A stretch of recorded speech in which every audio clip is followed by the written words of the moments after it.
Hello guys, আসসালামু আলাইকুম। সবাই কেমন আছেন? আজকে আমি রান্না করব পোলাও।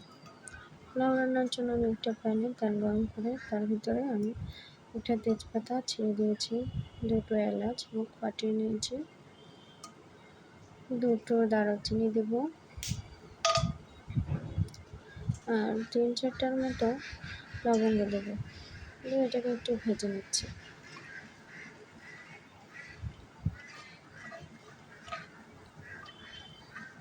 আমার ভাজা হয়ে এসেছে।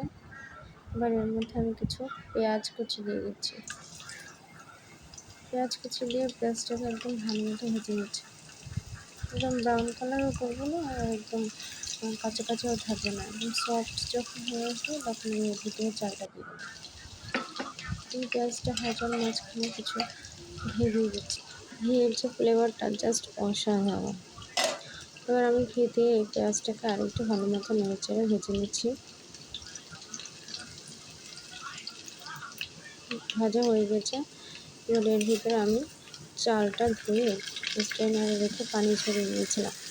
সেই চালটা দিয়ে ভালো মতো ভেজে নিচ্ছি। চালটাকে অনেক ভালো মতো ভেজে নিতে হবে। চালটা যখন ভাজা হয়ে যাবে তখন এর মধ্যে গরম পানি অ্যাড করতে হবে। চালটা ভাজা হয়েছে বুঝবেন কীভাবে? যখন দেখবেন ঝনঝন আওয়াজ হচ্ছে কড়াইয়ের সাথে, তখন বুঝবেন যে চালটা ভাজা হয়ে গেছে। আমি এর মধ্যে 1 টেবিল চামচের মধ্যে আদা রসুন বাটা দিয়ে দিয়েছি, মানে 1/2 টেবিল চামচ আদা এবং 1/2 টেবিল চামচ রসুন বাটা দিয়ে দিয়েছি। এবার এটাকে ভালো মতো ভেজে নিচ্ছি।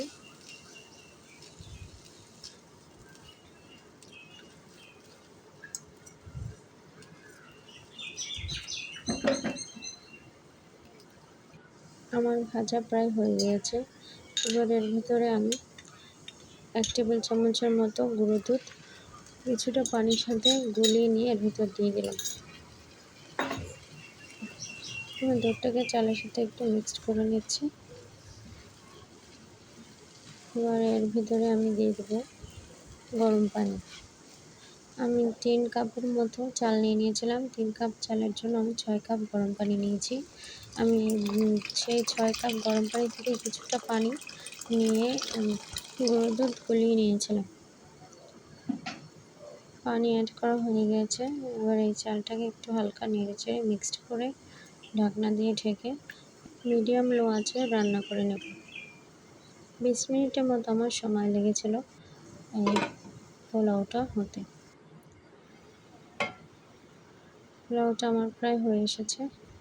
এবার আমি এটাকে উল্টিয়ে পাল্টিয়ে দেব।